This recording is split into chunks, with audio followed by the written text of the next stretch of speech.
a todas y a todos. Ahora vamos a dar el inicio formal a la jornada que estamos iniciando la grabación. En principio quería agradecer a todas y a todos los presentes y a quienes también van a ver posteriormente esta jornada por el canal de YouTube. También quería agradecer a la rectora de la Facultad de Ciencias Jurídicas de USAL, Livia Uriol, y a Guillermo Jensen, el director del Instituto de Investigación de la Facultad de Ciencias Jurídicas de la universidad. Y bueno, nosotros estamos iniciando esta nueva jornada del Seminario Permanente de Política Criminal que coordinamos junto a Andrés Escudero. Y tenemos hoy el placer de contar con Eugenio Sarravirús. Y quería, antes que nada, si me permiten, hacer la presentación formal que se merece Eugenio. En principio, vamos a hablar de sus estudios. En el año 2006 se doctoró en la Universidad de Buenos Aires, Facultad de Derecho, área de Derecho Penal, tesis doctoral, la responsabilidad por el producto en el derecho penal argentino, con la máxima calificación.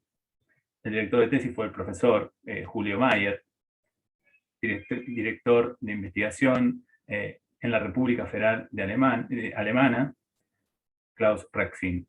Tesis ganadora con el premio Prefacultad 2006, resolución del Consejo Directivo de la Facultad de Derecho de la UBA. La labor docente de Eugenio, profesor emérito de la Universidad de Ciencias Sociales y Empresariales, UCES, año 2015, profesor de posgrado de la Universidad de Palermo, de Buenos Aires, Ditela, Austral, San Andrés, El Salvador y la Universidad Católica Argentina. Es exdirector en esta casa de estudios, Salvador, del programa de doctorando entre los años 2018 y 2021. Profesor regular, titular de la asignatura Elementos de Derecho Penal y profesor penal de la Facultad de Derecho de la UBA. Becario del Servicio Alemán de Intercambio Académico de AAD. Y en la actividad laboral, desde diciembre del año 2014, juez de la Cámara Nacional de Casación en lo Criminal y Correccional de la Capital Federal. Publicó 5 libros, varias traducciones del alemán, entre otras 2 libros de Klaus Wolff y Wolfgang Nauke, más de 60 artículos publicados. Y lo que nos dice acá, que hay que decir que Eugenio es una excelente persona y una humildad maravillosa, que es algo que él no me lo mandó, pero es necesario mencionarlo en este momento. Así que, bueno, Eugenio, si te parece, nosotros en el Seminario Permanente en general escuchamos al expositor, después abrimos un poco a preguntas, pero también hacemos algún breve comentario y al final todas las personas pueden participar intercambiando con respecto al trabajo que se lo hemos mandado a todos y a todas, y aparte van a escuchar, que es lo principal. Muchas gracias, Eugenio, por estar hoy acá. No, muchas gracias a vos, Leandro. Para mí es un gran gusto. Saludo a todas y todos por haber hecho el esfuerzo de venir este rato a charlar sobre este tema. Para mí es una alegría compartir, aunque sea así por Zoom, con las autoridades y con la gente de la Universidad de El Salvador, porque yo tengo un cariño especial, además de realizar tareas académicas en conjunto, un cariño especial porque cuando volví de Tierra del Fuego y empecé a trabajar acá en la Cámara de Casación, rápidamente me abrieron un lugar para continuar desarrollando tareas académicas. Y en eso le agradezco mucho a Guillermo Jensen, a Leandro Costanzo, bueno, y a la decana Livia Uriol. Bueno, la charla de hoy, o la exposición de hoy, es, como ustedes ya saben, sobre el derecho penal del primer peronismo. Yo preparé un pequeño PowerPoint para no hacerlo tan, eh, digamos, eh, aburrido, sino que tengan algo para referenciarse durante la exposición. Y bueno, la idea es tratar de presentar en esta exposición algunos datos duros, digamos, algunas leyes con poca interpretación personal, y después sí abrir a la discusión y el debate de lo que se trata. En primer lugar, lo que me parecía importante para poder empezar esta exposición es contarles dónde se originó, por qué se originó y qué desarrollo tuvo, ¿no? Esto empezó en un proyecto en Tierra del Fuego, que yo viví muchos años allá. Allá la Universidad de Ciencias Empresariales con la UTN de Tierra del Fuego dictan la carrera de abogacía ya desde hace unos cuantos años. Entonces desarrollamos un proyecto de investigación siguiendo un poco las ideas de 2 profesores alemanes de la Escuela de Frankfurt, uno es Cornelius Prittwitz y otro es Nauke. Quizás más de Nauke. De Prittwitz, la mención de él tiene que ver con una idea que él propone en su tesis de habilitación docente, Derecho Penal en Riesgo. Él decía que siempre toda investigación debería comenzar por su génesis, es decir, los motivos que llevaron a desarrollar esa investigación, ¿no? Y en este caso tenía que ver con las obras de Nauke, ¿no? Nauke es penalista ya grande, de tener más de 80 años, 83 por ahí, que conformó junto con Hassemer y con Ludersen, digamos, las cabezas más visibles de la que se discute y se denomina Escuela Penal de Frankfurt. Y él, una de las tesis que sostiene, polémica y discutible, él decía que frente a, digamos, la idea de él en alguna de sus obras era si el modelo de derecho penal que está establecido en la Constitución, que responde a un modelo liberal, eh, según lo describen en general los tratados y manuales de derecho penal alemanes, se aplica verdaderamente la práctica o en realidad se trata de un derecho penal flexible, instrumentalizado para el control social y al servicio del poder. Y él se basa para estas afirmaciones, para criticar, es muy crítico de la doctrina alemana contemporánea. Él critica mucho a los penalistas alemanes porque dicen que a partir del movimiento de la Ilustración del siglo XVIII, el derecho penal se modernizó, se secularizó, estatizó, racionalizó, precisó y humanizó. Este es el derecho que describen los penalistas alemanes, dice Nauke. Y él está pensando en esa descripción que hacen sus colegas en el nazismo, es decir, cómo podía explicar la doctrina alemana un fenómeno tan perverso como el del derecho penal nazi, del nazismo en general, el derecho penal nazi en particular. Entonces, es lo que dice, bueno, con intenciones tranquilizadoras, se lo calificó como un modelo perverso, pero plantea Nauke, si uno analiza la historia penal alemana, en particular a partir de su unificación en 1871, va a ver que un modelo desviado, un modelo perverso siguió a otro. El primero es, en la época de Bismarck, el derecho penal contra los socialistas, leyes especiales para reprimir al socialismo que tenía mucha fuerza en Alemania en la segunda mitad del siglo XIX. Luego, el derecho penal de las colonias alemanas. Alemania, en el último tramo del siglo XIX, se expande en África, en esa competencia que empieza con otras potencias europeas, y en los territorios que ocupa va a aplicar un derecho penal a los nativos que nada tiene que ver con el derecho penal que nosotros conocemos. Lo aplicaba directamente un funcionario o, digamos, sin ningún tipo de garantías. Luego a eso siguió el derecho penal de la Primera Guerra Mundial, que se va a caracterizar por un tema que vamos a ver en esta exposición, que es la ley marcial, ¿no es cierto? Los poderes ejecutivos que podían aplicar y establecer tipos penales, ¿no es cierto? Que eso va a dar origen a la teoría del error de prohibición en Alemania. El derecho penal post Primera Guerra Mundial, el derecho revolucionario entre 1918 y 1919, como por ejemplo el derecho penal de la Revolución Bávara, en la República de Weimar contra los disturbios, después llegamos al nazismo, y después dice las tendencias también desviadas del derecho penal posterior a la Segunda Guerra Mundial en las dos Alemanias, ¿no?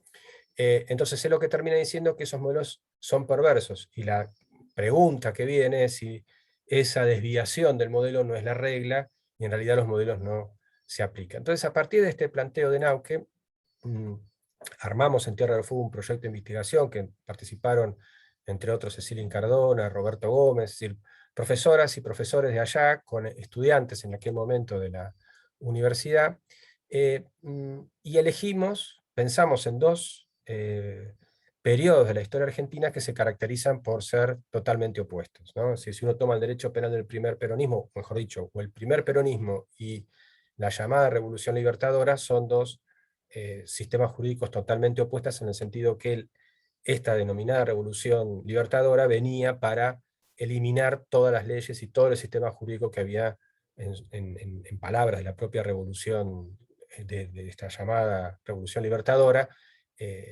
a que había instaurado el peronismo, ¿no? Y Entonces, ver si había alguna continuidad o persistencias en la aplicación del derecho penal y la política criminal entre esos dos periodos tan distintos, ¿no? Entonces, esa es la primera razón de la elección de ese tramo de la historia argentina. Esto además va a mostrar paradojas que yo las voy a mencionar un poco por arriba porque no, después si quieren en la discusión posterior podemos leer algo o mencionar algo, pero las posiciones de, por ejemplo, Sebastián Soler. Sebastián Soler es quizás uno de los penalistas más importantes dentro de la dogmática argentina, es el creador o digamos el fundador de la dogmática penal argentina, ¿no es cierto? Y el que triunfa sobre el peligrosismo de principios del siglo XIX, pero va a tener una actuación en algunos casos, en algunos temas, difícil de justificar como procurador general ante la Corte después del gobierno, de la caída del gobierno de Perón. Y voy a mencionar dos cositas más para que no queden en el aire, que acá estamos hablando de los problemas para, perdón, que yo me olvido de pasar las filminas, los problemas que tuvo la investigación. Uno son un poco, si se quiere, vecinales, que tiene que ver con que en Tierra del Fuego era muy difícil hacer una investigación de este tipo por la posibilidad de acceder a la documentación del Congreso y demás. Eso nos obligó en su momento a un trabajo bastante intenso de venir a Capital a estudiar. Y otro tema es la carga emotiva, es decir, el peronismo y el antiperonismo siguen teniendo una fuerte carga emotiva que hace que sea muy difícil discutir estos temas sin que se mezclen las opiniones y las visiones que cada uno tiene sobre esos dos movimientos políticos, por llamarlo de alguna manera. Bueno, para escribir el derecho penal del primer peronismo tenemos que referirnos primero a la Constitución de 1949. Yo voy a dejar de lado toda la discusión sobre cómo fue el desarrollo de la Convención Constituyente. La otra vez hablábamos con Guillermo un trabajo muy interesante que decía cómo las reformas constitucionales que en Argentina triunfaron fueron aquellas que fueron el resultado de un acuerdo político y no cuando algún partido se impuso a otro o un movimiento se impuso a otro. Pero lo cierto es que la Constitución del 49 va a traer en el artículo 29 nuevas garantías constitucionales. El artículo 29 de esta Constitución equivale al 18 de la Constitución histórica, la 1853-60, y va a consagrar la ley penal más benigna, el principio indubio pro reo, incluso con una interpretación amplia, que permitía aplicarlo también a la interpretación de la ley, la inclusión del habeas corpus en la misma Constitución, y en una, digamos, decisión que para su época era muy avanzada, establece como una finalidad de la pena la reeducación social. Después va a tener algunas cuestiones que ya son más discutibles. Por ejemplo, va a establecer la jurisdicción militar, el fuero militar, va a establecer nuevos delitos políticos en la Constitución, muchos de ellos son delitos de opinión. Va a introducir, junto con el estado de sitio, el estado de prevención y alarma, que va a ser objeto de muchas críticas. Por ejemplo, Jiménez de Azúa lo consideraba una copia de un instituto similar que regía en España en época de Franco. Y en materia de organización judicial hay varias novedades importantes, por ejemplo, establecer a la Corte Suprema como tribunal de casación con facultad de unificar la interpretación de todas las leyes de fondo. Y además le va a dar expresamente el carácter de cabeza del Poder Judicial, ¿no es cierto? Le va a dar la facultad de superintendencia en el texto constitucional sobre todos los jueces nacionales, que así pasan a llamarse en ese momento, los federales y los nacionales. Va a eliminar el juicio por jurados, ¿no es cierto? Va, digamos, a sincerar lo que estaba ocurriendo en la práctica procesal argentina, aunque esto no va a impedir que unos años después, quien era ministro de Justicia, uno de los ministros de Justicia del primer gobierno, del primer peronismo, presentara un proyecto para establecer el juicio por jurados. Esto es entonces las principales novedades que podemos mencionar en materia penal, procesal penal y de organización judicial de la Constitución de 1949. En materia de leyes penales del primer peronismo, vamos a analizar algunas acá y vamos a dejar afuera, que la vamos a desarrollar con un poco más de detalle después, en 2 o 3 filminas después, que son la Ley de Organización de la Nación para el Tiempo de Guerra y el Código de Justicia Militar. Eso las vamos a dejar aparte, pero acá me interesaba detenerme en comentar brevemente estas leyes penales.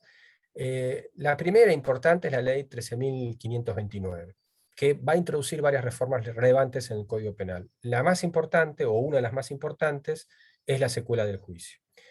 Quienes hayan hecho penal y no sean muy jóvenes, recordarán que esto originó una enorme discusión acerca de qué significaba secuela del juicio como acto interruptivo de la prescripción de la acción penal. Esto motivó cataratas de artículos, trabajos, doctrinas, posiciones, ¿no?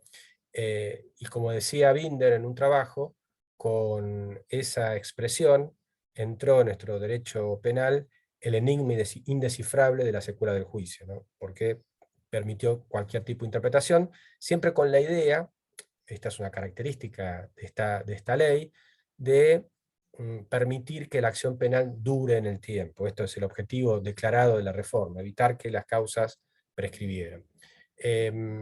Va a ampliar el delito de desacato. Esto tiene que ver también con el endurecimiento de las leyes penales durante el primer peronismo al compás del enfrentamiento justamente entre peronismo y antiperonismo. En la medida que la oposición vio que la única forma, que no había ninguna posibilidad de diálogo democrático con el peronismo, y que la única vía para derrocarlo es la vía armada, esto va a generar un endurecimiento de las leyes. El delito de desacato va a tener, digamos, como novedad la ampliación de las penas, es el aumento de las penas, la imposibilidad de que la persona imputada pudiera probar la verdad de sus afirmaciones, y va a ampliar también la responsabilidad de los directores de los periódicos, ¿no? Donde se produjeran, o mejor dicho, se reprodujeran esas expresiones que se consideraban lesivas del honor de un funcionario público.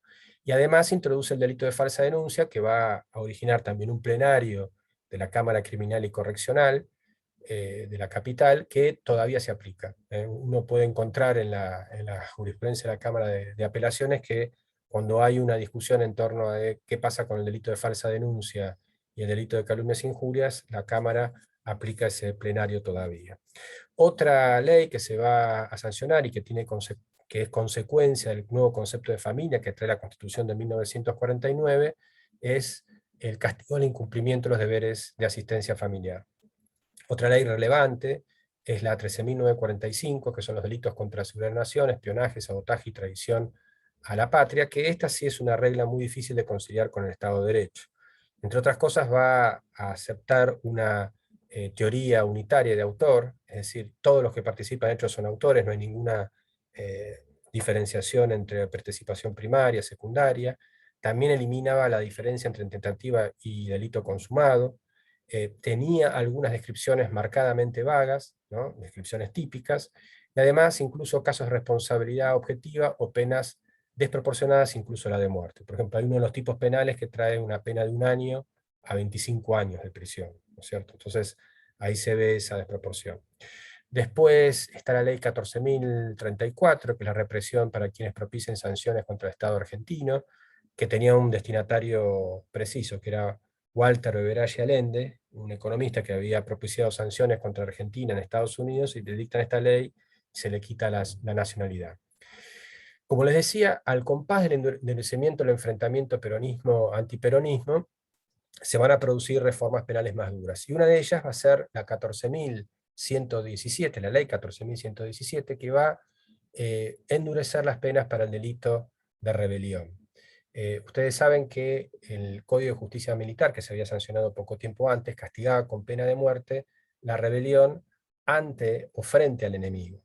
Acá se elimina este requisito de que ocurriera frente al enemigo, y con lo cual se podía aplicar la pena de muerte. Y esto se hace con posterioridad al primer levantamiento que sufre el gobierno de Perón, que es el de general Benjamín Menéndez en Córdoba. Es un intento de golpe de Estado que dura muy poco tiempo, rápidamente abortado, y una de las consecuencias va a ser justamente la sanción de esta ley y también del estado de guerra interno, que no existía el estado de guerra interno, pero se va a dictar primero un decreto por parte del gobierno de Perón, y después la legislatura, el Congreso de la Nación lo va a ratificar, y ese estado de guerra va a durar hasta el final del primer peronismo.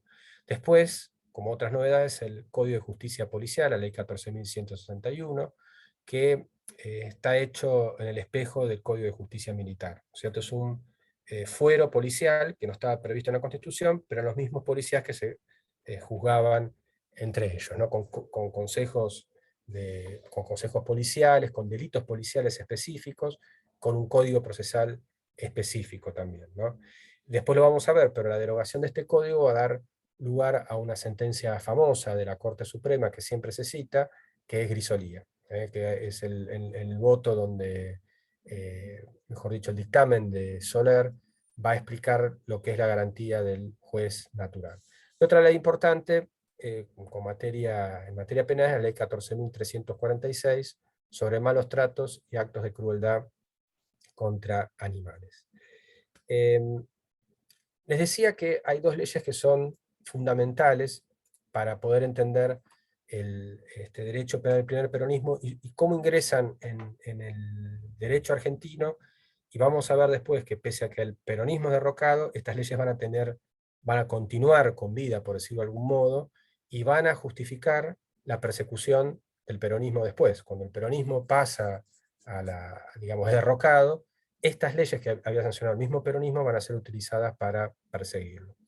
La ley 13.234 es un conjunto de normas para organizar la nación en tiempos de guerra, y tiene que ver con las ideas del mismo Perón sobre cómo debía ser la guerra a partir de lo que había sucedido con, valga la redundancia, la Segunda Guerra Mundial. Es decir, la Segunda Guerra Mundial y ya la primera de algún modo empiezan a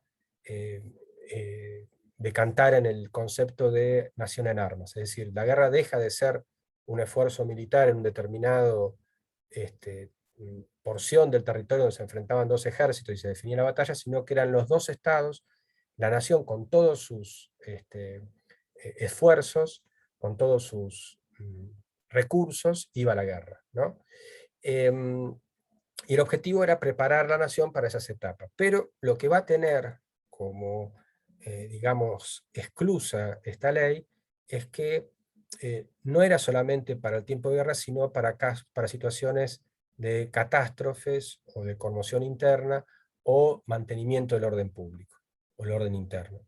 Y esto va a ser un poco la puerta por la cual se va a permitir aplicar la ley militar, ¿no es cierto?, a conflictos sociales o a conflictos civiles internos. En esta ley, entonces, el punto clave es el artículo 27. Dice que el servicio de defensa civil es el conjunto de obligaciones que el Estado impone a sus habitantes no movilizados para el servicio militar, para los efectos de contribuir directa o indirectamente a la preparación y sostenimiento del esfuerzo de la guerra que la guerra impone a la nación, asegurando la capacidad guerrera de las Fuerzas Armadas, el mantenimiento del orden interno, el funcionamiento de los servicios públicos, la producción intensiva de los materiales de guerra y los abastecimientos, etcétera, etcétera. Pero ven, el mantenimiento del orden interno siempre con la idea de que es durante la guerra, ¿no? Y dice, la movilización del servicio civil solo podrá ser decretada por el Ejecutivo cuando sea necesario a los fines de la defensa nacional y en los casos de catástrofes o emergencias graves que afecten partes importantes del territorio nacional o de sus poblaciones. El personal civil que era movilizado quedaba bajo la jurisdicción militar, y otro efecto importante era que existían supuestos donde el comando militar estaba autorizado, si el comando militar que de algún modo, por decirlo, gobernaba una zona comprendida dentro de la declaración de teatro de operaciones, tenía la facultad de imponer la ley marcial mediante bandos. Esta es la forma de legislar, es decir, supongamos que hay un teatro de operaciones, se está combatiendo, llega la autoridad militar, el comando superior, en ese territorio que ocupan podían dictar la ley marcial a través de bandos. La ley marcial significa poderes extraordinarios, ¿no es cierto? Y la forma típica de legislarlo, o mejor dicho, legislarlo no sería, porque no es legislación, de expresarlo es a través de bandos, es publicaciones que pueden hacerse en los diarios, o por lo que llamaríamos hoy un afiche pegado en la pared, daba a conocer la decisión que tomaba esa autoridad militar que tenía todo el poder militar, civil y administrativo, ¿no? Paralelamente, el Código de Justicia Militar también enumeraba, entre otras cuestiones relevantes para lo que vamos a discutir acá, las personas que estaban sometidas en todo tiempo a la jurisdicción militar, entre ellos los alistados los obligados a prestar el servicio de defensa nacional desde el momento en que eran convocados. Es decir, que también preveía la aplicación del Código de Justicia Militar a aquellos que eran convocados para el servicio de defensa civil. Y también regulaba detalladamente la facultad de dictar bandos. Esperen que me olvide pasar acá el, el, la filmina. Que esto estaba en los artículos 131 a 139. Es interesante, que yo lo voy a mencionar muy brevemente, la discusión constitucional de la ley marcial y la posibilidad de dictar bandos. Por ejemplo, González Calderón consideraba que era una facultad implícita dentro de las potestades de guerra que tenía el Poder Ejecutivo. Y, en cambio, otros autores, como Sánchez Viamonte, que tiene un libro escrito en el año... Primero hay una primera edición de la década del 30 o 40, y después lo saca una segunda edición en 1957, decía que siempre era el estado de sitio, que no había facultades que tuviera el poder ejecutivo en tiempo de guerra de dictar la ley marcial. Siempre tenía que ser el estado de sitio. Casos de bandos militares en la historia argentina, tenemos el de la Patagonia Rebelde, ¿no es cierto?, de 1921, que el bando fue publicado por el coronel Varela en un diario de Santa Cruz, ¿no es cierto? Y yo quería darles un ejemplo de un bando militar que es el del gobierno de Uriburu, ¿no? Porque es bastante ilustrativo. Lo leo rápidamente. Dice: teniendo el movimiento militar que se ha constituido en gobierno provisional de la nación como misión primordial la conservación del orden en mira de asegurar las más absolutas garantías de la vida, la propiedad y la seguridad de los habitantes de la nación, previene al pueblo lo siguiente: todo individuo que sea sorprendido infraganti delito contra la seguridad o los bienes de los habitantes, o que atente contra los servicios de seguridad pública, será pasado por las armas sin forma alguna de proceso. Las fuerzas que tengan a su cargo el cumplimiento de este bando solo podrán hacerlo efectivo bajo la orden y la responsabilidad de un oficial del ejército, de mar y tierra de la nación. Los suboficiales que sorprendan a cualquier individuo en las condiciones antedichas deberán detenerlo y someterlo inmediato al primer oficial a su alcance para su ejecución. Este bando militar se aplicó, no es que hubo varios fusilamientos de esa época. Después, si quieren, los analizamos. Bueno, ¿cuándo se aplicó por primera vez la ley 13.234? En el conflicto ferroviario de enero de 1951. O sea, que ven que la ley que era para preparar a la nación para el tiempo de guerra, se aplica por primera vez en una huelga que hace en los ferroviarios en contra, digamos, las bases del gremio ferroviario en contra de la dirigencia del sindicato. ¿No es cierto? Se producen muchísimas detenciones, despidos, procesos a los que habían participado del hecho. Bueno, acá yo pego un salto bastante rápido en el tiempo para no, porque hay mucha información y muchos datos, pero si no, no los voy a aburrir demasiado. Yo les decía que está el levantamiento de Menéndez, después hay otro intento de matar a Perón en 1953, y el punto culminante, quizás, de esta historia y de ese enfrentamiento, son los bombardeos de Plaza de Mayo, ¿no? Y yo elegí acá para describirlos. Los ataques fueron tres. Ahora lo voy a contar un poco más detalle, pero hay dos expedientes que tramitaron, dos expedientes judiciales que tramitaron por estos bombardeos, que fueron uno ante el Consejo de Guerra, que juzgó a los marinos que habían participado y a los aviadores, y produjo una sentencia rápidamente, y vamos a ver que no aplicó la pena de muerte que permitía el Código de Justicia Militar, y un procedimiento civil que había comenzado a tramitarse, una investigación civil, un juzgado federal, que lo que tiene muy interesante, cada uno tiene sus particularidades, ¿no? Pero uno está en el Archivo General de la Nación, el del Consejo de Guerra, y el otro está en el archivo del Poder Judicial de la Nación, en el subsuelo de tribunales, que los dos los pude ver, yo los pude eh, analizar. Y que está en la Corte, en el Archivo General del Poder Judicial, lo que tiene de interesante es que los informes policiales son muy detallados, que van contando cómo fueron las hostilidades, los incidentes, los bombardeos, los ataques, los heridos, etcétera, etcétera. Pero bueno, acá, para hacer un breve una breve descripción de cómo fue. La Nación decía, dice, los 3 aparatos de la Marina de Guerra que volaban sobre la Casa de Gobierno y el Ministerio de Guerra arrojaron mortíferas bombas sobre la sede gubernamental, sobre la plaza y el elevado edificio del Ministerio de Ejército en la calle Soparo. Una de las bombas cayó de lleno sobre la Casa de Gobierno, otra alcanzó un trolebús repleto de pasajeros que llegaba por Paseo Colón hasta Hipólito Yrigoyen. El vehículo se venció sobre el lado izquierdo, sus puertas se abrieron y una horrenda carga de muertos y heridos fue precipitada a la calle. Una tercera bomba tocó la arista nordeste del cuboide edificio del Ministerio de Hacienda, despidiendo pesados trozos de mampostería. Esta descripción es exactamente igual, el trolebús que es alcanzado por una bomba, está descrito también eh, en el expediente que les contaba, ¿no?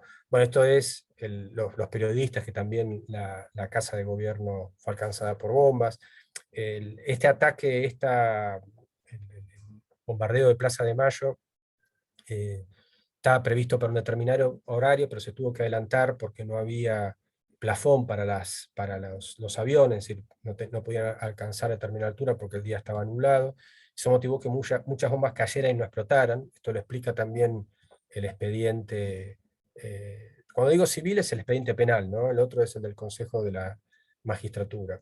Y es interesante ver cómo también esto que yo les decía al principio de la carga emotiva que tiene el tema del primer peronismo y en qué lugar se pone cada uno, que Isidoro Ruiz Moreno, que es un historiador, que yo he leído obras de él que me han parecido muy buenas, cuando describe la revolución de 1955, esta la llama la batalla de Plaza de Mayo. Es decir, la toman como una batalla dentro de esa guerra contra el peronismo, ¿no es cierto?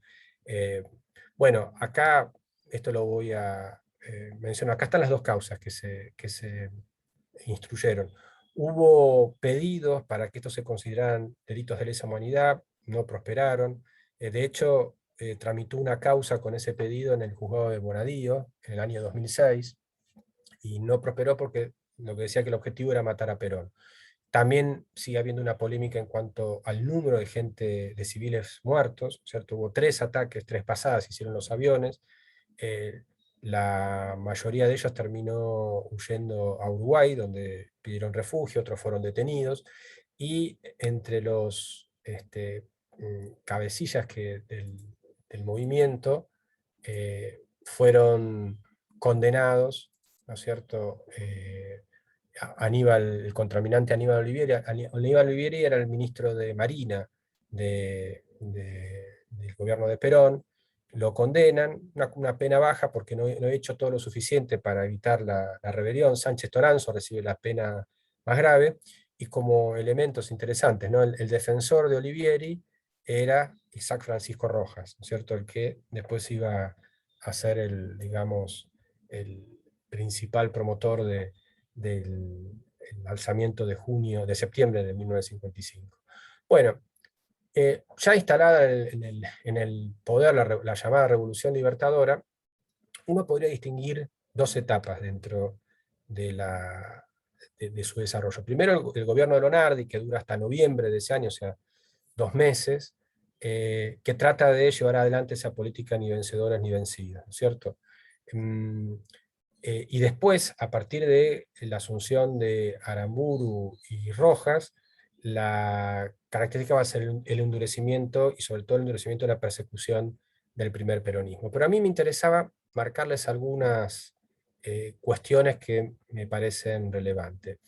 En primer término, una de las primeras disposiciones que va a adoptar el gobierno de Lonardi va a ser la de asumir las facultades legislativas a través de los decretos ley o decretos leyes, ¿no?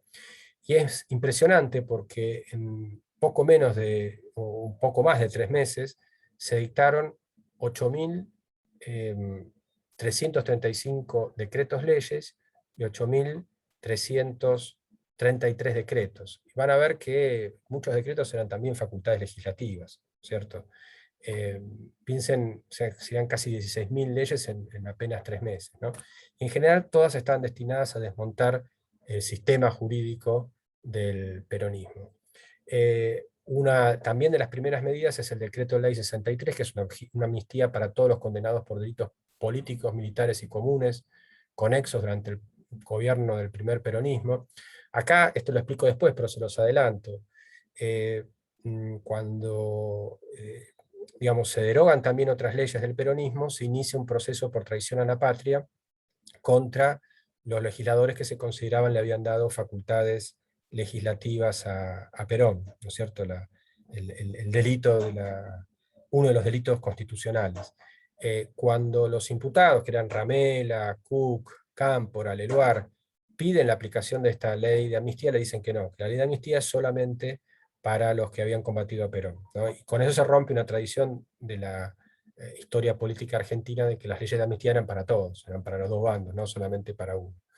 Eh, Dos decisiones importantes se van a tomar en materia del judicial, que va a ser poner a todos los jueces en comisión mediante un decreto, no por un decreto ley, y también el juicio político, también por decreto, de la Corte Suprema.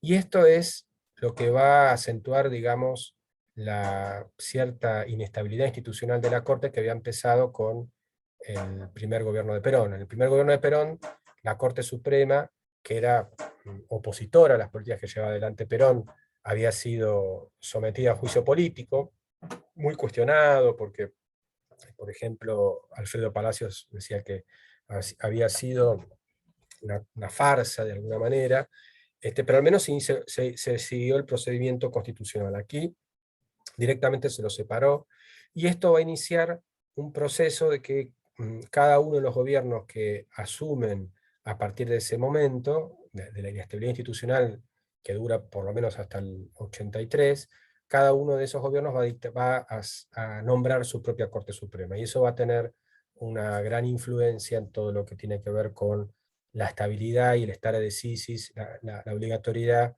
horizontal de los precedentes de la Corte. Mediante otros dos decretos leyes, va a derogar el estado de guerra interno, este que yo les había contado que se había dictado después del intento de golpe de Estado de Benjamín Menéndez, y también el delito de desacato. Lo vuelven al texto original del Código Penal.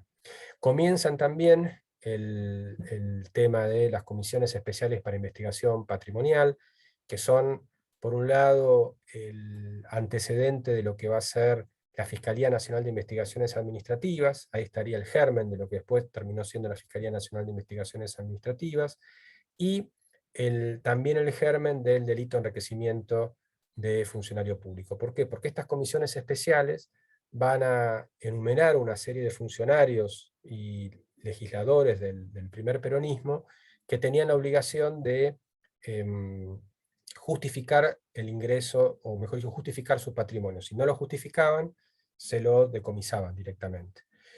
También hubo un caso relevante, en esa época es el caso Rivas, ¿no? Una relación que Perón tuvo con una menor de 14 años, una niña, ¿no? Que esta comisión especial para investigación patrimonial inició una causa Perón contra esto, y que va a ser uno de los motivos para destituirlo y quitarle el grado de general en el ejército, que va a también motivar una sentencia de la Cámara de Apelaciones 2 o 3 años después, o un poco más después, 61, 62, que son los primeros casos.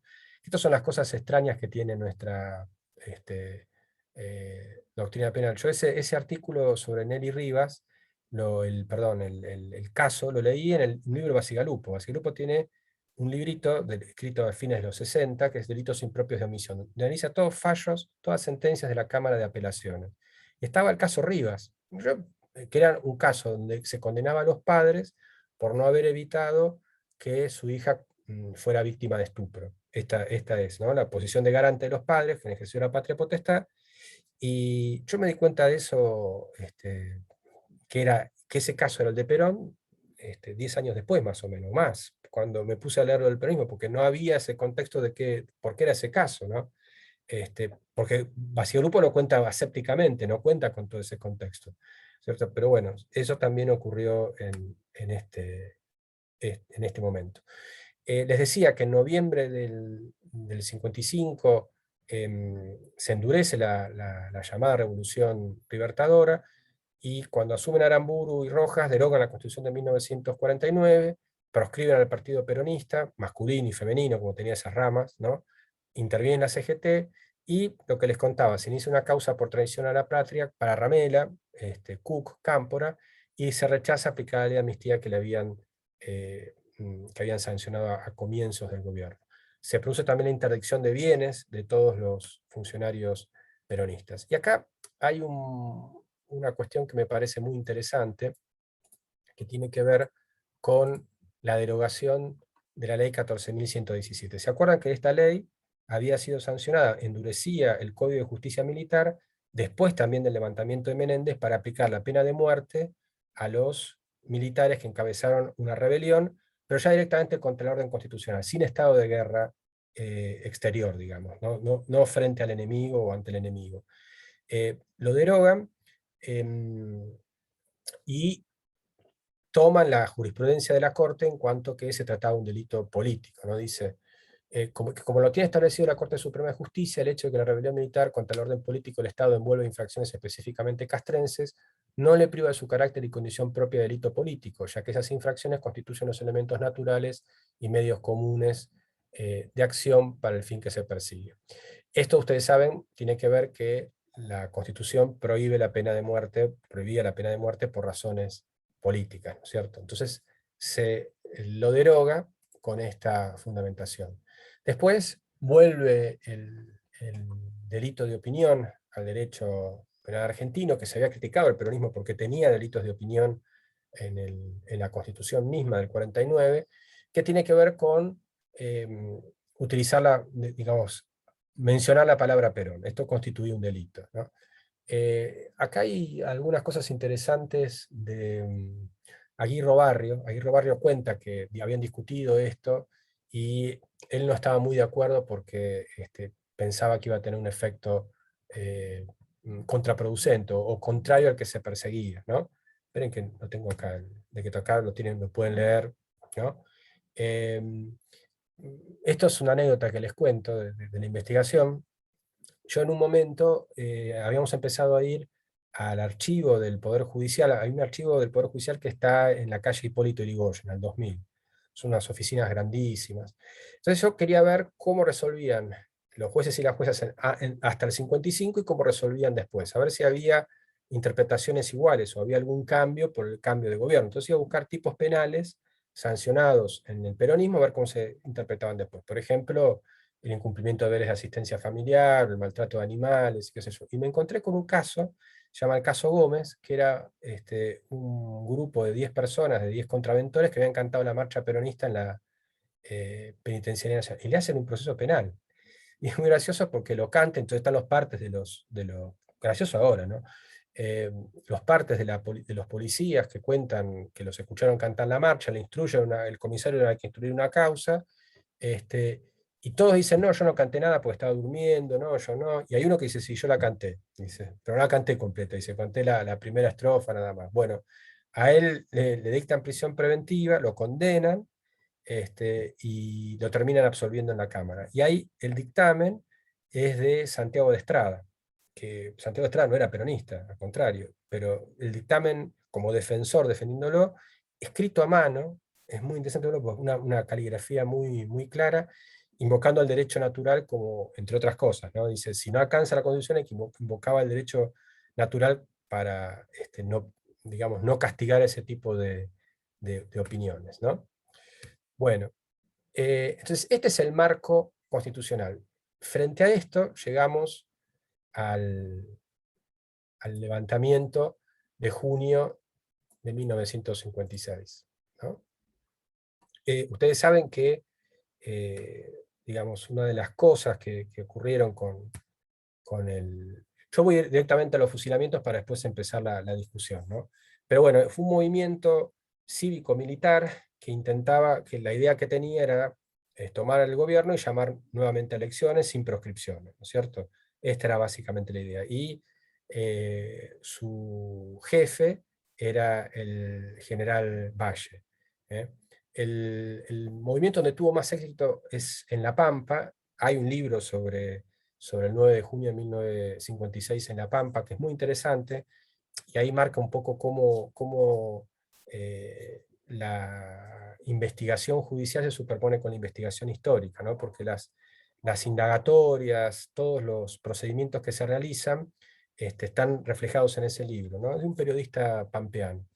La cuestión es que se dice que estaba infiltrado este movimiento, fracasa rápidamente, lo abortan rápidamente, pero el gobierno de Aramburu va a disponer, a aplicar la ley marcial y va a invocar la ley de la 13.234, ¿no es cierto?, que era la ley de organización de la nación para el tiempo de guerra. Así va a aplicar las leyes del peronismo. Entonces, a los militares que habían sido detenidos, que habían fracasado en el intento de realizar el golpe de Estado, en primer lugar lo que van a hacer es declarar la vigencia de la ley marcial en todo el territorio de la nación. ¿No es cierto? Esto otra vez el tema de las facultades de guerra.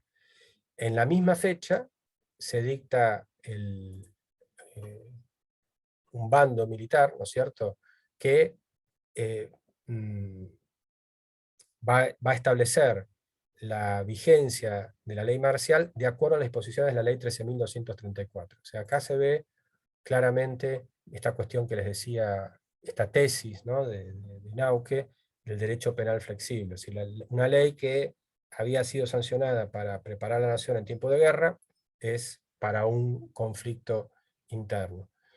Lo que establece también este decreto ley es que todo oficial de las Fuerzas Armadas en actividad y cumpliendo actos de servicio podrá ordenar juicio sumarísimo con atribuciones para aplicar o no pena de muerte por fusilamiento a todo perturbador de la tranquilidad pública.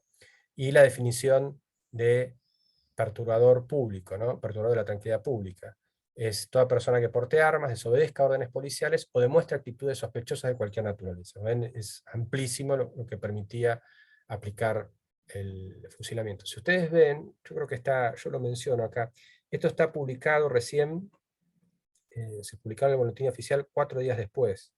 Por eso, en la famosa investigación que hace Rodolfo Walsh, pues no solamente se fusilaron militares, sino hubo fusilamientos de civiles, es lo que dice que ya se había aplicado la pena de muerte y la ley marcial eh, antes que se difundieran por Radio Nacional estos decretos leyes. Los decretos leyes se dan a conocer a las, yo no me acuerdo la hora exacta, pero pónganle 12:30 de la noche, ya habían sido fusilados varios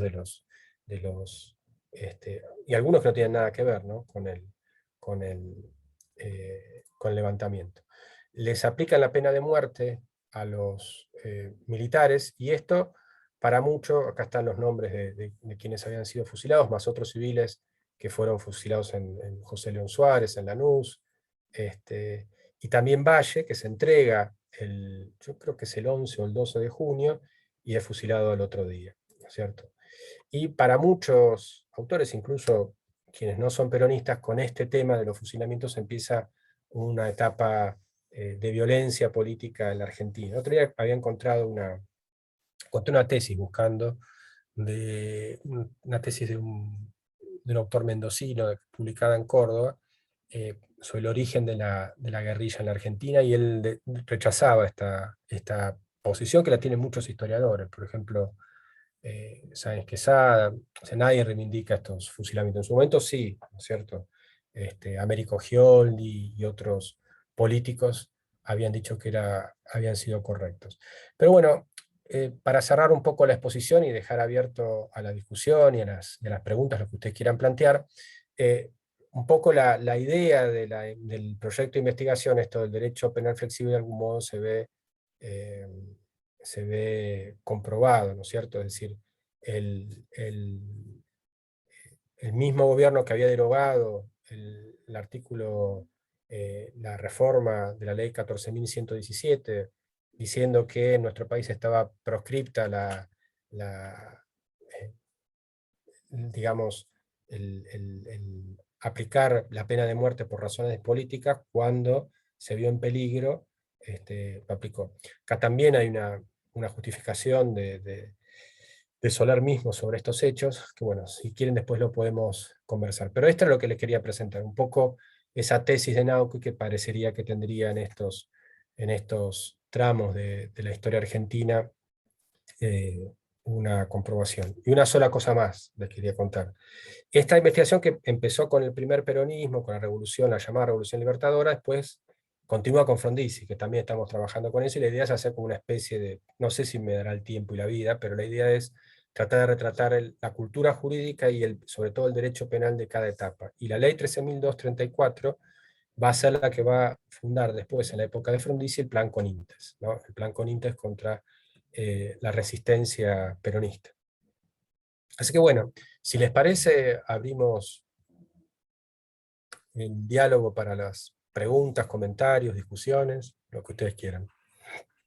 Bueno, muchas gracias, Eugenio. La verdad que un resumen muy claro de todo el trabajo que tuve la dicha de leer, ¿no? Del texto, que también lo mandamos a todas las personas que se inscribieron para quienes quieran profundizar también sobre algunos de los puntos que vos trabajaste. Yo simplemente como para dar el puntapié inicial y después obviamente para seguir escuchando a otras expositoras y expositores con expositores, otras participantes con preguntas y consultas, yo quería, bueno, simplemente me pareció el texto, la objetividad y el acompañamiento de, digamos, de documentación que respalda cada una de las posturas, de las opiniones, me llamó mucho la atención, me hizo acordar mucho a un libro que es La historia de la clase media argentina, apogeo y decadencia de una ilusión, de 1919 a 2003, donde hace un estudio de, digamos, también de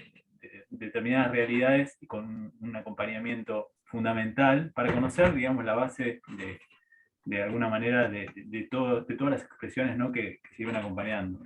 Entonces, ese es un aporte que me parece interesante como para acompañar, para respaldar toda esta parte de la historia que contás vos con qué sucedía, ¿no? En otros espacios, más allá del jurídico, que de alguna manera me parece interesante para complementar.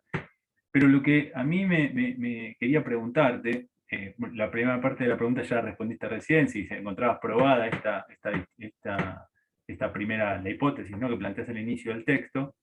Y respecto de la ley 13.234 y esa extensión de este derecho penal ilimitado, si querés, o el derecho penal flexible, ¿cómo vos lo imaginás respecto a la utilización, ¿no? La utilización en la política criminal interna, ¿no? Tomando en muchos casos lo que es algunas, como vos explicaste bien, la 13.234 fue creada para una eventual guerra, ¿no? O sea, para una amenaza externa.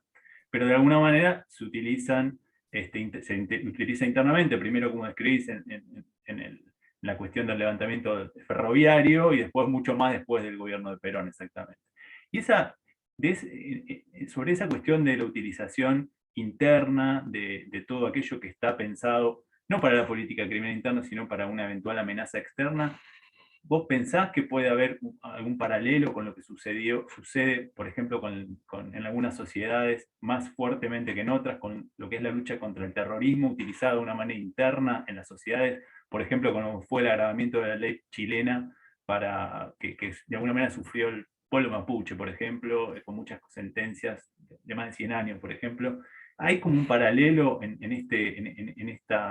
esta parte de tu investigación con esto que es más actual, ¿no? Pero de alguna manera para traer un poco acá qué sucede con la utilización de lo que se piensa para digamos, para un riesgo externo en la política criminal interna en un momento determinado. Sí, sí, yo creo que hay una vinculación. O sea, por ejemplo, en Alemania hubo también un endurecimiento de todas las leyes penales cuando tuvieron el tema la RAF se llamaba, creo, Rote Armee Fracción, una cosa así, el ejército rojo vendría a ser. Eh, y eso motivó incluso limitaciones al derecho de defensa y demás. Yo generalmente siempre suelo mencionarlo a Mayer cuando me toca hablar de algo.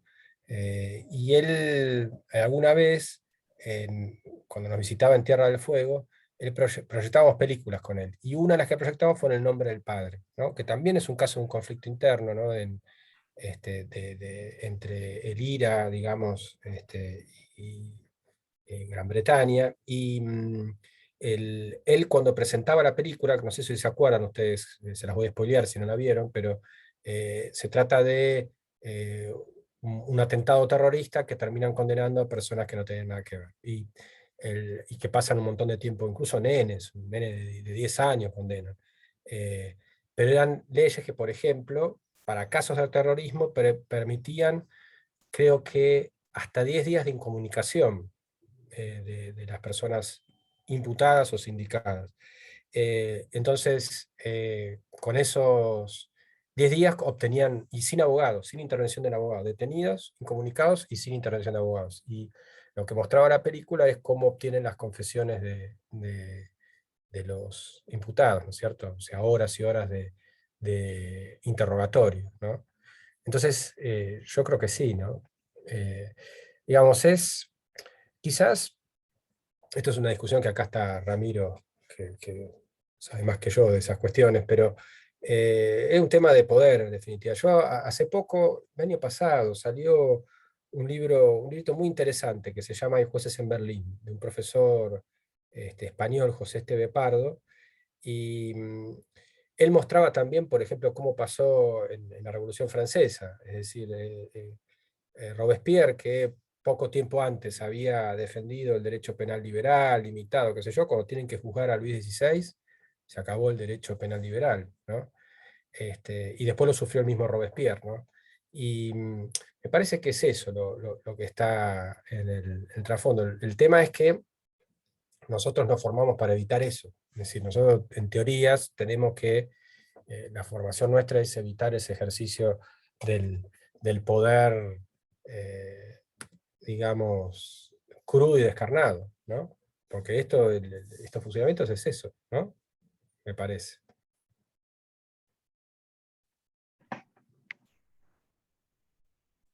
Muchas gracias, Eugenio. Eh, no sé si alguno de los participantes quiere acompañar con alguna consulta, pregunta, aporte con respecto al Ramiro. Hola Leandro, gracias. Eugenio, bueno, súper interesante tu presentación, como siempre, no podía ser de otra manera. Siempre aprende uno escuchándote, así que esta no ha sido la excepción. Y quería aprovechar este espacio que nos dan para hacer algún comentario o más vale pregunta a Eugenio, sobre dos cuestiones, ¿no? Una muy relacionada con lo que acaba de señalar. Y otra que es una pregunta que vengo de algún modo tratando de individualizar y sobre la que ha escrito y que me gustaría conocer su opinión. La primera se refiere a justamente esta particularidad que presenta, desde la perspectiva de Eugenio, algo así como el derecho penal peronista, me parecería un título bastante adecuado, de esta especie de generalización castrense, ¿no? Que parecería teñir, de alguna manera, la fisonomía del derecho penal desarrollado durante... ¿Se fue, Eugenio? Puede ser, porque nos contó que estaba con algunos problemitas Ah, bueno, pero va y entonces... viene, ¿eh? Va y viene. O sea que en cualquier momento, si querés, No me va a esperemos. escuchar. No me va a escuchar. Total, después esto lo podemos, este momento, lo Lo vamos podemos, a editar. sí, sí, así que esperamos que pueda volver porque estaba con dos señales diferentes y problemas en los dos. Así que Bueno, está volviendo. no, no, bueno, entonces Sí, ya ni se esperalo, me esperalo, queda. esperamos. Si Ya no, no, ni, yo no te lo voy a saber responder. Quizás ya ni sé. Santiago, que está ahí, que tuve la suerte de cursar Derecho Penal con él en la cátedra de RI, ¿te acordás, Santiago? Y después trabajaste mucho con Eugenio, por ahí vos lo podés responder mejor lo que le pregunta Oh. Ramiro. Me acuerdo de cuando Ahí cursábamos volvió el Derecho doctor. Penal. Me escapé para no contestarle a Ramiro. Sí, Perdón, que venía. anda mal internet acá. No, Llegué no. hasta la pregunta que empezabas a hacerla. Bueno, no sé qué llegaste a escuchar, pero Era de la- nuevo. la- lo digo, lo trato no voy a poder repetirlo igual, pero la idea más o menos creo que podría volver a formularla. Que es la siguiente.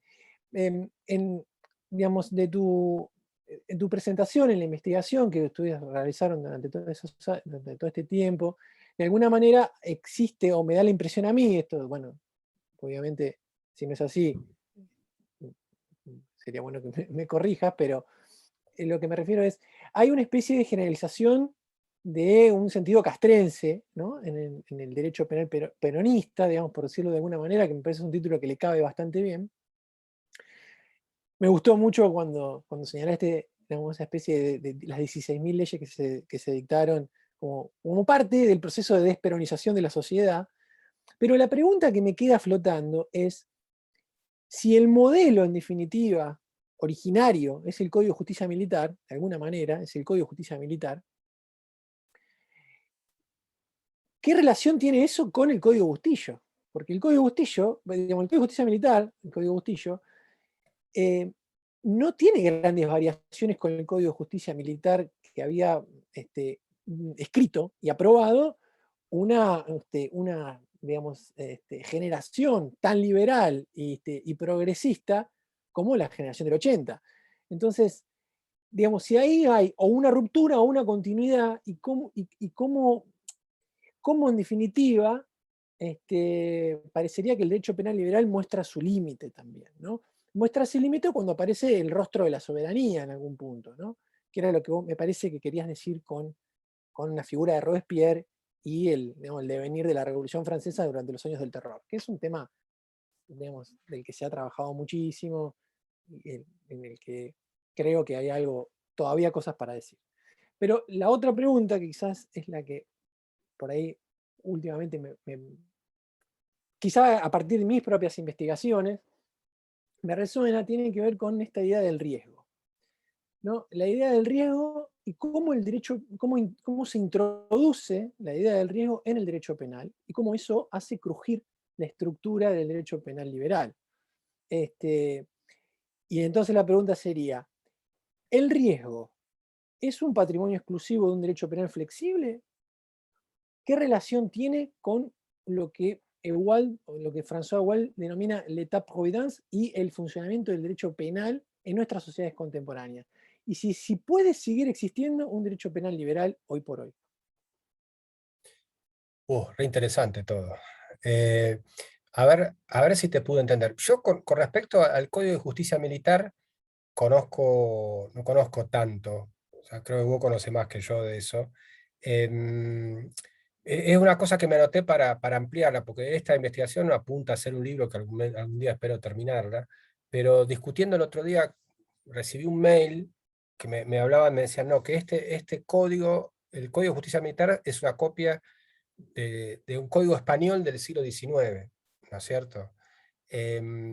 Y sí, yo lo que me parece es que, más allá de que era liberal, el liberalismo también mostró sus límites con el derecho penal, si tenía la ley de residencia, ¿no es cierto? El tema del enemigo político también aparecía ahí.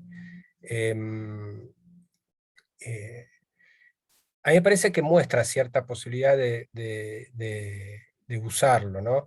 Y yo creo que el primer peronismo es, quizás no te estoy respondiendo lo que vos me planteás, ¿no? Pero no sé si lo dije, pero lo quería decir. Me da la impresión que esto sí es una interpretación mía, como que militarizó en el sentido de organizar verticalmente las distintas instituciones, ¿no? La forma digamos, la policía bonaerense y la policía federal tenían acusaciones de corrupción, ¿no es cierto? El tema de arreglo de juego, prostitución y qué sé yo, que hicieron, le impusieron un orden militar. El servicio penitenciario se organiza militarmente. Hay un libro de Cesaroni, La masacre del pabellón séptimo, que critica esto. Pero pasa que eso era el pensamiento de Perón. Perón era militar, entonces va aplicando, digamos, organizando, incluso uno ve el organigrama del Partido Justicialista, eran todas unidades básicas y como la conducción política, ¿no? la conducción militar para él. Y de algún modo también se replica en el Poder Judicial. Yo creo que eso de darle a la Corte el tema del recurso de casación y ponerla como titular de la superintendencia apunta en ese sentido. Eso es lo que te puedo decir, ¿no? Lo que me parece es que hay esa idea castrense, cada cual la puede usar para su beneficio o su idea o su problema concreto, ¿no? Me parece que puede ser esto, ¿no? Del Código de Justicia Militar. Y con el tema del riesgo, es muy interesante lo que vos decís, porque las cosas que tengo ahí dando vueltas es una traducción justamente de Pripyat, del libro que se llama Derecho Penal y Riesgo, que analiza muchísimo eso, ¿no? Es una tesis dedicada a eso, y claro, y dice un poco lo que decís vos, ¿no? Que el riesgo existió siempre, ¿no es cierto? Lo que pasa es que en determinado momento pasa a gobernar todas las decisiones, incluso las penales. Hoy es gran parte de la legislación y de la idea del derecho penal es el riesgo, ¿no es cierto? Eso se instaló hace 20 años y yo creo que ya triunfó, es decir, las discusiones que hubo, las críticas y demás de que no podía y no sé qué, ya creo que están saldadas, ¿no? Incluso la teoría que nosotros usamos de imputación objetiva trabaja con el tema del riesgo y demás. Pero hay otra cosa que yo creo que los penalistas no estudiamos tanto, que vos dijiste recién, Ramiro, y yo creo que hay que estudiarlo, y que yo lo tengo también pendiente, que no creo que llegue a hacerlo, pero me parece que es clave, es estudiar el terror, la etapa del terror de la Revolución Francesa. Pues nosotros siempre hablamos, la Revolución Francesa fue el derecho penal, Beccaria, Voltaire, la limitación, pero después no nos hacemos cargo de lo otro, de esa etapa posterior, y que quizás eso explique mucho de lo que pasó después, ¿no? O de lo que pasa con el derecho penal. Incluso yo hace poquito leí un libro de un francés que criticaba a la izquierda francesa porque decía que como nunca se hicieron cargo del terror, no se pudieron hacer cargo de Stalin. Es decir, nunca vieron a Stalin como un dictador. Es decir, porque ven la revolución rusa, la del 17, la ven como una revolución con altos ideales y que produjo un montón de cosas, pero después todo lo que vino no lo podían criticar porque nunca habían criticado tampoco esa etapa, así ese paralelismo, ¿no? Y yo creo que quizás los periodistas tendríamos que hacernos cargo de eso, porque siempre, incluso yo, ¿no? Muchas veces uno dice, bueno, el derecho penal liberal, yo, bueno, pero pará, ese derecho penal liberal tuvo estas cuestiones. Nauke, que en eso era muy crítico, escribió una introducción a los delitos y las penas de Beccaria y lo critica muchísimo, porque él dice que con Beccaria responde a un modelo de criminólogo, dice él, eh, que es lo mismo que von Lis y Binding, que critica el viejo derecho penal, propone uno nuevo, pero le da una nueva justificación. Y acá es la eficiencia, dice, porque él no critica la pena de muerte porque sea contraria a la dignidad humana, sino porque no es efectiva, dice, porque si yo cometo un montón de delitos y después sé que voy a sufrir un minuto, que es lo que dura que me corten la cabeza o menos, es decir, voy a hacer todas las tropelías habidas y por haber, ¿no? Y la tortura la critica porque no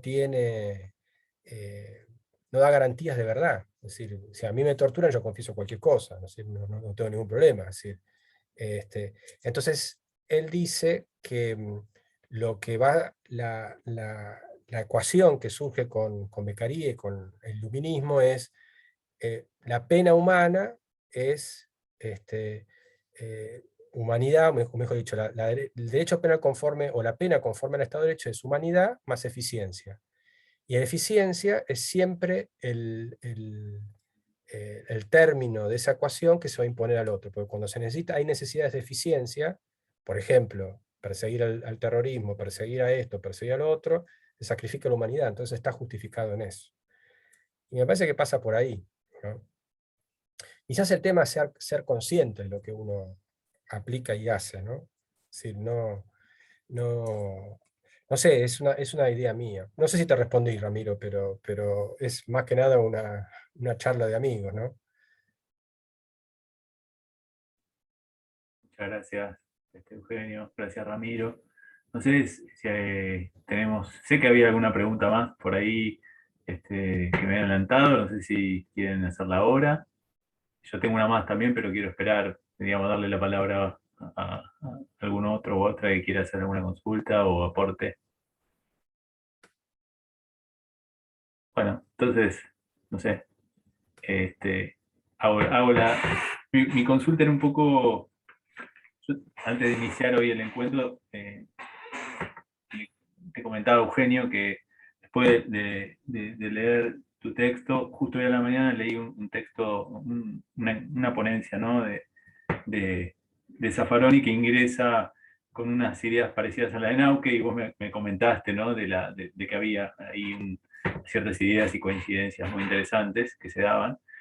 Y con respecto a también pensando en el texto y sobre este derecho penal flexible y luego de esta otra ponencia, quería preguntarte respecto si dentro de este derecho penal flexible un poco cómo ves la cuestión vinculada al lawfare, ¿no?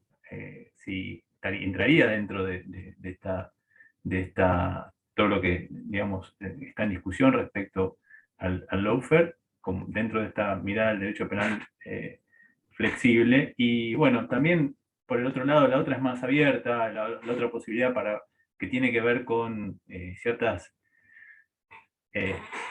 al revés, sería por omisión, aquellas victimizaciones masivas que se producen hoy, ¿no? Y que de alguna manera el derecho penal no las mira, ¿no? O sea, el derecho penal queda afuera, omite, ¿no? Omite su intervención, y que de alguna manera a veces no intervenir también habla de esa flexibilidad que vos planteabas antes al inicio, este derecho penal flexible que vos describís.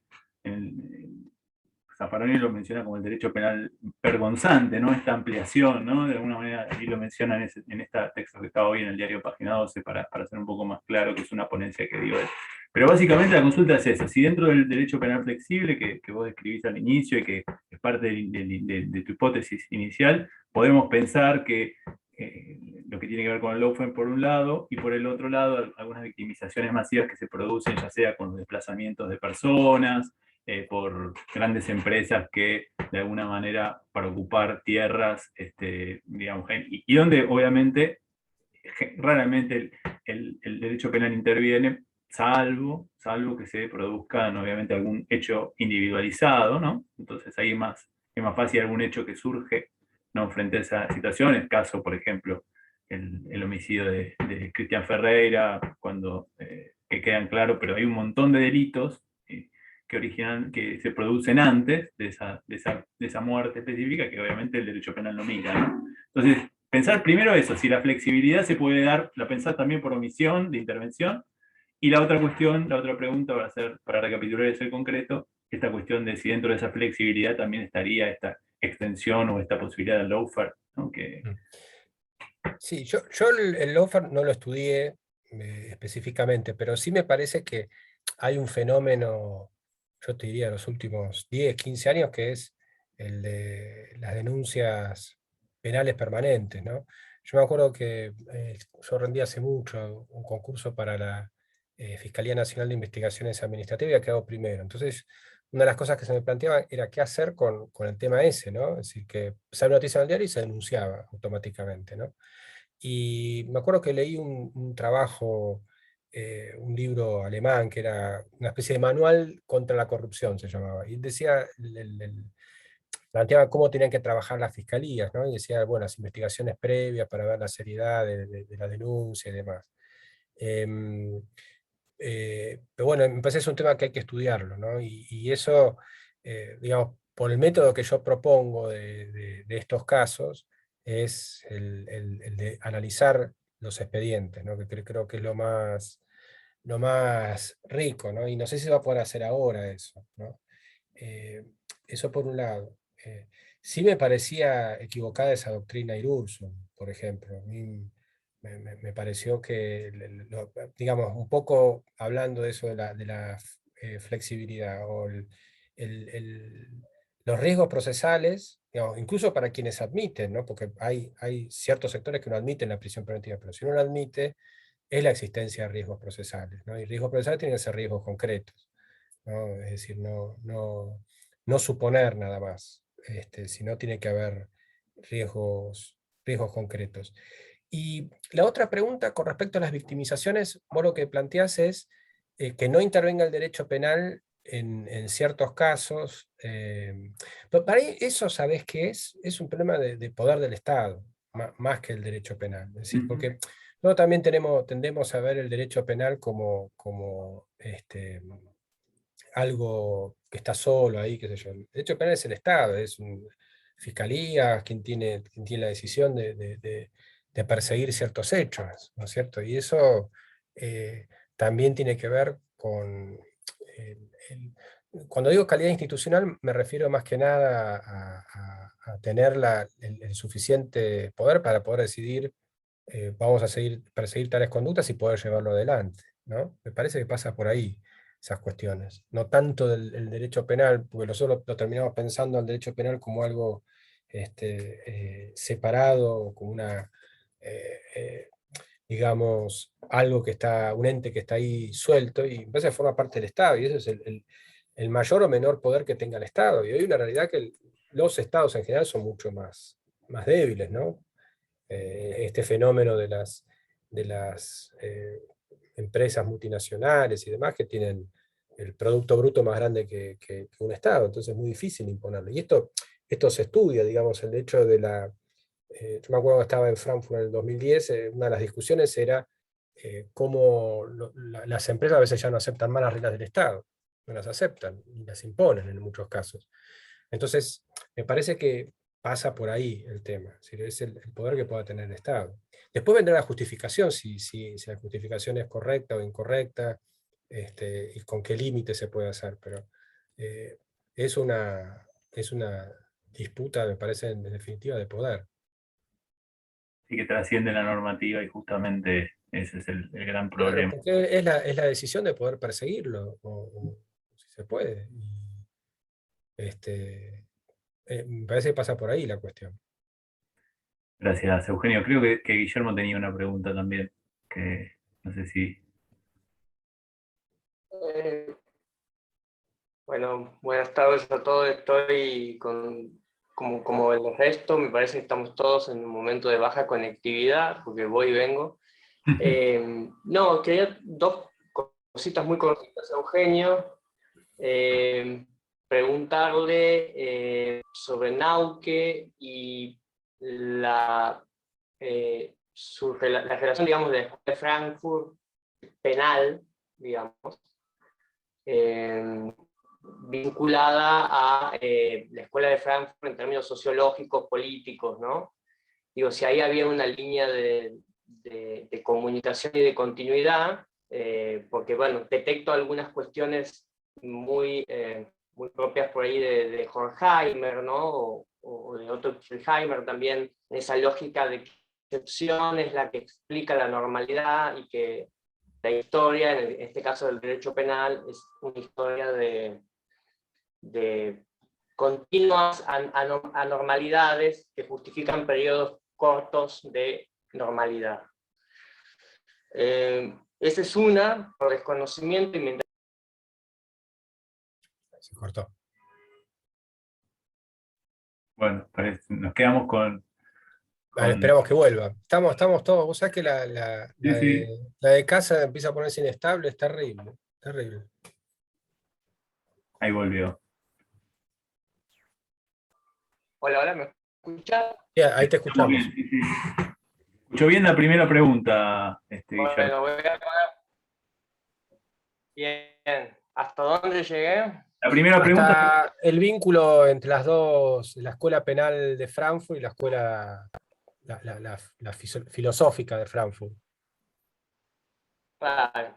Bueno, esa era una, y la segunda tenía que ver con Robespierre y la reflexión respecto de la cuestión política, ¿no? Porque leyendo tu texto, Eugenio, lo que encontré es que en el fondo cuando el Estado decide identificar un enemigo y la enemistad política es perseguida o impulsada o delimitada, digamos, desde la estatalidad, la inercia lleva al agravamiento, a la persecución, y ahí eso que vos demostraste, que me parece un gran hallazgo, que las mismas herramientas, las mismas armas las usa el enemigo, ¿no? Cuando llega al poder, pero lo que permanece es la lógica de que no hay consenso posible con el otro. O sea, la revolución libertadora es, en nombre de la Constitución de 1853, vamos a negar los principios de la Constitución de 1853, porque en el fondo tiene una vinculación parecida. Y ahí lo que yo poco me preguntaba es hasta qué punto el derecho penal, para no ser un arma que todo el tiempo persiga, que se politice y se utilice para perseguir y construir un enemigo, hasta qué punto no hace falta mínimo consenso social y político, ¿no? Sí, tal cual. Entonces, porque eso también está en la discusión de hoy, me parece, entre las sociedades agrietadas, en las tensiones entre facciones, en las lógicas agonísticas. Bueno, y ahí, bueno, la verdad que te felicito porque la investigación es espectacular y fue un placer leerla. Bueno, muchas gracias, Guille.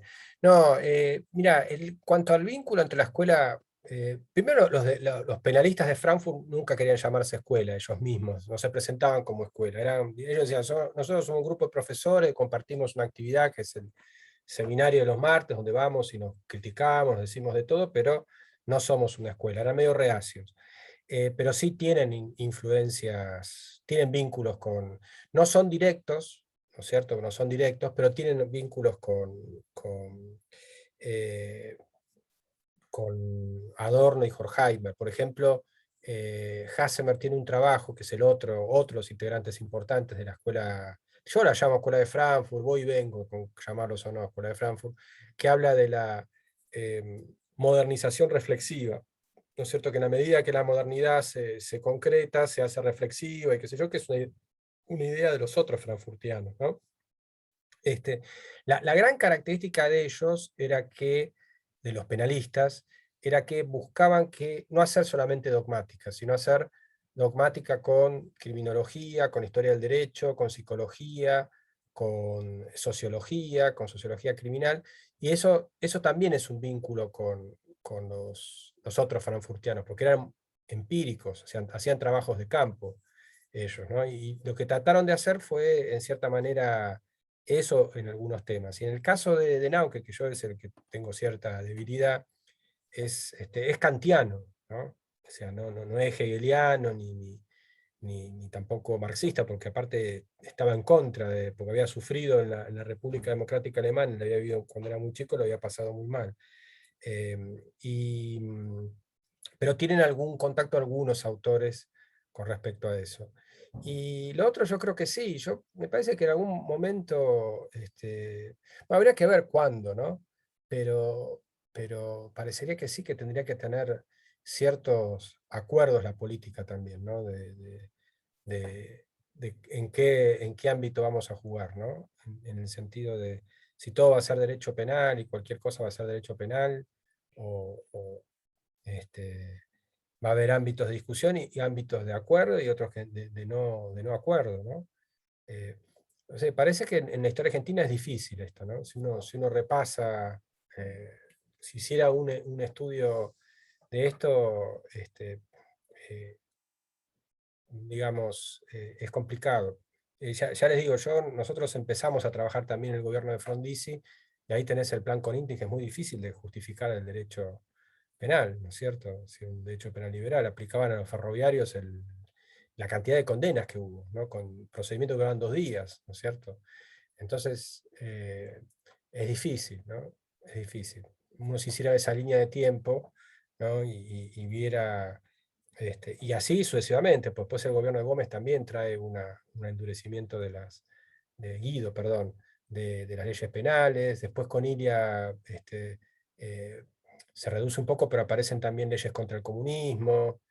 Cuando yo estaba cuando fui a investigar el tema del expediente por los bombardeos de Plaza de Mayo del Consejo de Guerra, encontré, cuando me dan la caja, me dieron otro proceso que era de un cabo, creo que era de la Marina, que le habían encontrado en la casa un libro de Rogelio García Lupo, y no me acuerdo qué otro más, y le habían hecho un proceso penal por eso, por difundir ideas comunistas, que eso también es otra ley que se aplicó y se condenó gente en la década del 60, ¿no?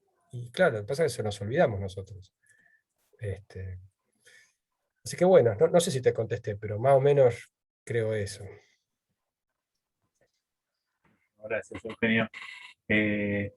No sé si alguna o alguno más tiene alguna otra pregunta para Eugenio.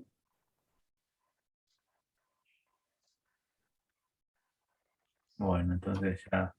Bueno, yo les agradezco nuevamente la paciencia, haber estado acá escuchando y prometo que algún día va a aparecer como un libro todo esto terminado. Eso, Eugenio, te pediría, a mí el conocimiento que adquirí a partir de leer tu texto y escucharte hoy, me parece que sería algo que le vendría bien a mucha gente, digamos, con las dos miradas, ¿no? Quienes tienen una Sí. mirada peronista, como quien hoy tiene una mirada antiperonista. Creo que la objetividad con la que trabajás estos temas es algo que tendría que ya, no, obviamente hacer un libro, pero por ahí quizás generar que esto de alguna manera, un camino va a ser difundir esta jornada, pero me parece como que es justamente para trabajar en ese entendimiento que vos mencionaste y que también mencionó Guillermo. Creo que tu trabajo en el texto y la exposición creo que ayuda muchísimo para conocer, aparte, un montón de cuestiones de la historia de ese momento que básicamente no transmiten ninguna de las dos miradas extremas, ni los medios de comunicación tampoco. Así que, nada, te agradezco mucho Gracias a ustedes. a vos y el texto. Así que cuanto antes llegue a la mayor cantidad de gente, va a ser muy bueno. Muchas gracias. Un beso enorme, gracias, cuídense mucho. Gracias. Gracias a vos. Gracias, Guillermo. Gracias a todos los que y a todas. Chao, gracias a todos.